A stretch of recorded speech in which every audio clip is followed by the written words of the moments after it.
What's up, you guys? It's Tyler. I'm back again with a new video. Thank you so much for watching. If you like what you see here, stick around. It would mean the world. So today I'm going to be doing a Coachella car camping tips, tricks, and essentials video. If you are a die-hard Coachella fan like I am, then you like to get the full Coachella experience every year, which means car camping. If you've never been to Coachella or if you've never car camped before, I know it's camping. I truly believe when you are going to Coachella, if you want the full Coachella experience, you should car camp. I've been 2 years, 2018 and 2019, and both of those times I car camped. And this year, 2022, I'm gonna car camp again with my friends. So I wanted to make a video for anyone out there who's never car camped, things I wish I would have brought and known about camping, any tips I have for you to make it worth your while, because I promise you it's the time of your life. All right, so the first tip I'm gonna give is to get there early. The Coachella festival itself is Friday, Saturday, Sunday, 3 days, but you're gonna wanna get there Thursday morning, probably 3, 4, 5 a.m. if you want a good camping spot. The first year we left Santa Barbara at, I believe, 2 a.m. Got there around maybe 5. We got there when the sun was already up. We had a huge group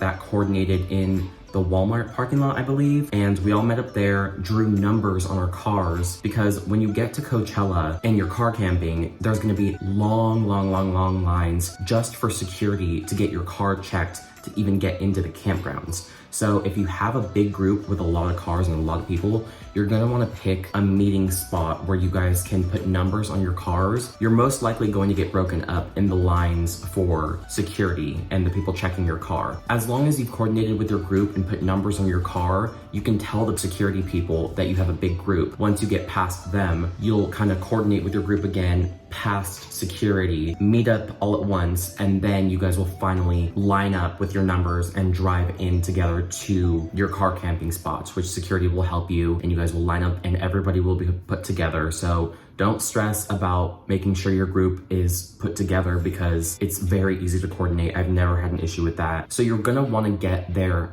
early. The second time I went, I didn't sleep at all Wednesday night going into Thursday. We just packed our stuff and drove immediately to Coachella. I don't want to do that again going in the future, because it was really hard being up all night, and by the time we finally got to the campsite and unpacked everything, it's daytime, so it's sweltering hot. We were all thinking, oh, we'll just nap once we get set up. No, it's 105 degrees. You're sweating bullets. You can't even be in your tent in the daytime. We were barely able to nap that Thursday. We were really tired, so I don't recommend pulling an all-nighter. Even if you get an hour or two of sleep to get there early, I recommend doing that, because you're gonna wanna get there early if you want a good camping spot, because all the good camping spots are close to the entrance to the venue, and if you show up late, you're gonna be put in a camping spot that is so far away from the entrance to the venue, and you're gonna be walking 15, 20 minutes every day in and out if you plan on coming in and out of the campsite. So get there early. Security is there to search your car and make sure that you don't have any items that are not allowed. If you want to know what is allowed and not allowed at Coachella, I will put a link down below. I would highly suggest reading that list, because if you get caught with those items, they will confiscate it. And if it's your turn to get your car searched and they find one thing that you're not allowed to have in there, they're probably gonna search your car even harder. You're gonna hold up the entire line and you're gonna be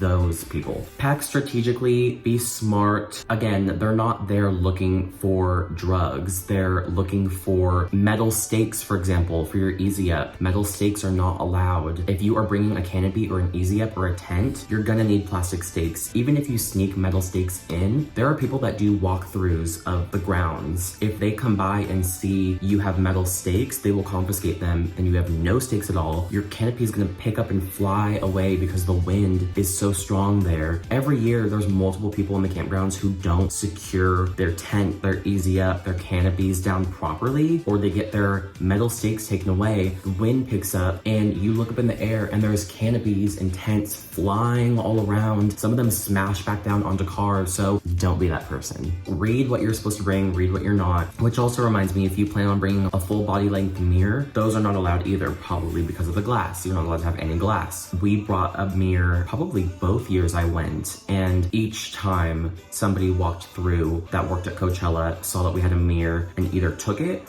or told us to put it away and basically told us if they come and find it again, they're gonna take it away from us. So be smart and just be strategic about everything. My third tip is if you have a big group of people in your camp, every year I've gone, I have a huge group of people, multiple car camping spots, and it actually works out better that way because you know the people you're with, so you can go from one spot to the other. You can kind of create a layout of your campground. Like we had a kitchen area, we had a getting ready area, we had like a sort of living room area, we had a sleeping area. Like if you have a big group, you can coordinate and make your MTV Cribs style Coachella campground, which actually works out really well. If you get put next to random people you don't know, that actually is a really fun experience as well because you make friends with your neighbors. You're there for 4 or 5 days, so you make friends with the people around you. Get it done! Get it done! If you forget something, you can go over to your neighbors, say, hey neighbor, I forgot this, do you have this? It works out, you guys trade off of each other and you make friends with your neighbors. It honestly is just a really, really good time with everybody. So now let's get into some of the Coachella essentials. My biggest game changer when it comes to camping at Coachella was getting a portable shower. It changed the experience altogether tremendously. I showered in the provided showers that Coachella has. It's basically like a long RV with showers inside. You have to wait in these long lines. They open early in the morning, and if you don't get there early in the morning, you are waiting in these long lines with your towel. It's separated boys and girls. I don't get to wait with my friends because most of my friends are girls. You're gonna be waiting in really long shower lines for kind of crappy, disgusting showers. So what I highly recommend is buying a portable shower. I bought mine on Amazon. It basically is a huge solar powered bag that you fill up with water. There's water spigots in the campsite. I think this year we're going to get a wheelie cart to transport it because last time we tried to carry it, I don't know how many gallons those bags are, but when you fill them up, they're really heavy and it's really hot. And if you're hungover, the last thing you want to be tasked with is having to go fill up the water for everyone's shower. You fill up the bag, it's solar powered. It's so hot there that you can leave it in the sun for 5-10 minutes and the water gets warm quickly. And it's basically just a pop-up tent that is all around you. You can either hang your bag on your easy up or your canopy, or worst comes to worst, have someone hold it, and you're on grass. So I was able to shower multiple times a day. I would go into the venue and see a couple sets and then want to maybe go back and freshen up before nighttime. So I'd go back to the camp and shower. It is a game changer. I like to feel clean. Even though I know you're camping, I like to feel clean and not like a stank ass. So I truly believe it's a must-have if you're gonna be camping at Coachella. Earplugs and an eye mask. So you are camping. You're camping in a densely populated campground with a bunch of other random people. It's party central in there, and yes, it's fun, but if you need your 8 hours of sleep like I do, well, I don't know about 8 when I'm at Coachella. If you need your sleep like me, it's going to be loud. So bring an eye mask, bring earplugs. It's going to be loud. There's going to be people partying around you 24/7, even if your camp is done partying for the day. There's loud music, there's techno music. It's so noisy. So if you want good sleep, bring earplugs and an eye mask. You'll thank me later. Another thing you're gonna want to have, which is kind of a no-brainer, is portable chargers. So last time I brought a couple different portable chargers, but I didn't realize that if you leave them in the sun, obviously the batteries are going to get drained. So bring multiple portable chargers. You're gonna need enough to power you through 4 or 5 days. And if your phone dies, you're gonna need it for so many things on your way home. You're gonna need it for directions, you're gonna need it to contact people, you're gonna need it for work. So bring enough power to last you all weekend. Like, you're gonna need it. Also, think about any other devices that you might need charging for. Like, if you have a speaker, you're gonna need to charge that somehow. What I highly recommend, what my friends and I are doing right now, is creating an Excel sheet in a group chat where everyone can contribute to what they're bringing, what you're gonna need, so that you kind of keep track of what you guys are all going to bring and you have all your ducks in a row so that you don't forget anything. It's much easier to plan with a big group of people, I think, than if you were going with just a couple small people. Okay, if you plan plan correctly, you will have everything there with you at the campsite that you need, and you won't have to spend money. There is a Coachella camping general store in case you forget the little things like a toothbrush, toothpaste. But if you plan adequately, you won't need to waste money on that because the prices there are really high. There's food also in the campgrounds. I wouldn't recommend eating out every day because the prices there for those food booths, although that food is so good, so ridiculously expensive. Bring food in a cooler that you know you will be fine eating for 3, 4, 5 days. I recommend getting Uncrustables because those are good in a cooler. Obviously, you're not going to be bringing dairy or cheese or things that are going to go bad. If there's one thing you're going to be spending your money on while you're camping at Coachella, it's ice. They sell ice at the general store in the campgrounds. You're going to need to be buying 2 or 3 bags a day, and I believe it's like $10 a bag. So if there's anything you're going to want to spend money on, it's ice to keep all your food, drinks cold. Nobody wants to be drinking hot, bubbly beer or warm vodka. You're gonna want to have your stuff cold and on ice. It's hot there, it's a desert. So don't bring anything that spoils easily. Bring a lot of snacks. I know we brought those Costco poppy seed muffins for breakfast, like that worked. I need coffee every morning, so I brought those instant powder coffee mixes and then like just a small thing of creamer. Like I think that's the only thing that could have spoiled that I brought just because I need creamer. Be smart about your food. You're not gonna be fucking cooking filet mignon when you're there, even if you have a stove. So bring quick and easy foods that you know will get you by. And then if you want to buy food while you're in the campgrounds, like do it like once or like treat yourself. I know there were a couple times where I was in the venue and I did not feel like walking all the way back to the campsite, so I just bought lunch at one of the food courts at Coachella, and there is some good food. Also, this is kind of a no-brainer, but you're definitely going to need a bandana or even your mask. I'm really curious to see how this year will be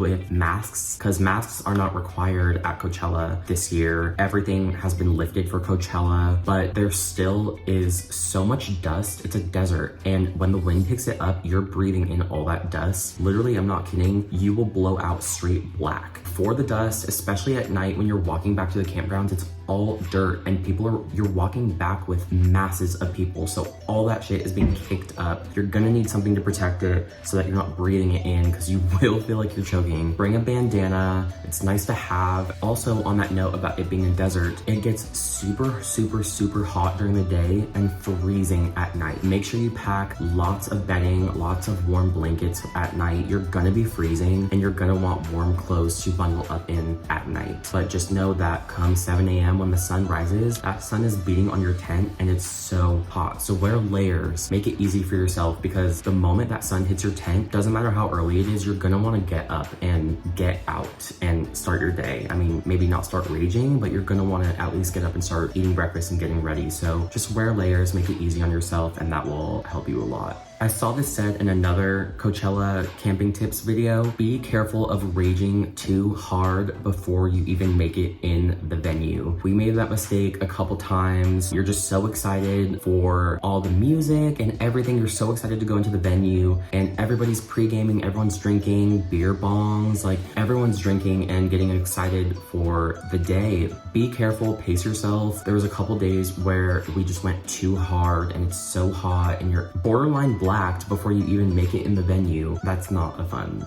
place to be. So pace yourself. Slow and steady wins the race. You're gonna want to be able to make it until nighttime and 11, 12, midnight. So pace yourself, go easy. It's hot. Make sure you're drinking water and electrolytes. You do not want to get dehydrated while you're drinking, while you're in the desert, doing drugs. You will end up in a medical tent, and trust me, that is the last place you want to be. You don't want to be that person, or be the person passing out during a set and having to have everyone lift you up. Like, that's just embarrassing if you ask me. So be careful about raging too hard. Slow and steady wins the race. Okay, the bathroom situation. So again, you're camping. The only bathrooms in the campgrounds are porta potties. If you have to go pee or Number two, especially in the middle of the day, those porta potties are being warmed up and it's disgusting in there. First, I would suggest to bring your own toilet paper from home. Bring your Charmin fucking 7-ply, because the shit they have in there is literally like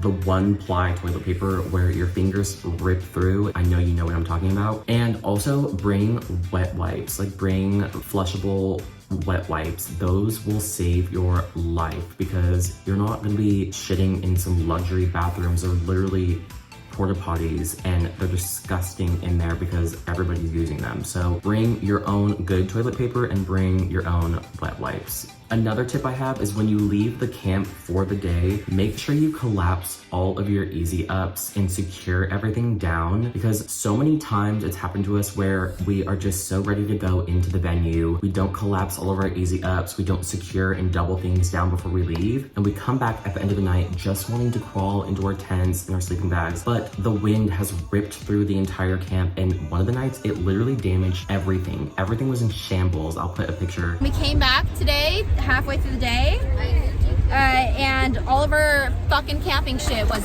snapped into all of our poles. All of our easy ups? All of our easiest. The entire camp was destroyed by the wind. Everything was snapped into. You don't want to be dealing with that at the end of a long day when you just want to go to bed. So make sure you double everything down before you go into the venue, because that's the last thing you want to be dealing with. All right, so the last couple of tips I have are more so for the Coachella experience in general, not necessarily car camping. I would highly, highly, highly recommend doing the dome. I forget what it's called, but in the venue, there is a dome that is air conditioned, and there usually is a long line for it, but I don't care what anybody says, like power through the line, because it is such an amazing experience, especially if you're having a good time. So basically what it is you go inside the dome, it's air conditioned. They have all these cushions that you lie flat on and look up at. On this dome is a screen. They put on a 10-minute show on these screens that are just so mesmerizing and beautiful to watch. Literally takes you out of this world and into another dimension, and it's different every year. The show they put on is different every year. So I highly, highly, highly recommend doing that dome experience. I think it's called the Arctic, but I could be wrong. And the last tip I want to give is if there's an artist that you want to see that your group does not want to see, don't be afraid to go alone and go to that set by yourself. I did that so many times where there was an artist I wanted to see, but everyone wanted to see somebody else at that same time. So I just said, okay, well, I'm gonna go by myself and enjoy it. Even if you're alone, you're gonna have fun. You might even meet people. I met people and met a boy at one of the sets. I went to Billie Eilish by myself because nobody wanted to meet up with me. And I ended up meeting a boy and kissing him. But don't be afraid to go to these sets alone, even if your friends don't want to go with you. You will still have a great time. Just make sure you have reception to coordinate and meet up with them afterwards, because once you're in the venue with so many people, cell service can get blocked sometimes. So there was one of the times where we all planned to meet up during a set, but no one had service to get in contact with each other. I ended up missing out on that set trying to look for my friends because nobody could get in contact with each other. If you're gonna meet with your friends, have a definite meeting spot. Meet me at 7 p.m. under the B2 pillar. You know, make it specific, because cell service, once you're inside the venue, can be really spotty and you don't want to waste a set looking for your friends. All right, so that's all the Coachella car camping tips and tricks I have for you guys today. If there's any that you have, comment them down below. I would love to hear what you guys do when you guys go car camping. And if you're going to Coachella this year, I'm going to weekend one, so if you're going as well, comment down below. I'd love to meet up with you. Have fun, be safe. Coachella is such an amazing experience if you do it right. So make sure you have good people around you. Make sure you're not gonna go with any people that are gonna get you into any danger. If you take care of yourself the whole weekend, it's a blast and truly, truly one of the best experiences I've ever had. So that's it for this one. I'll catch you guys on the next one.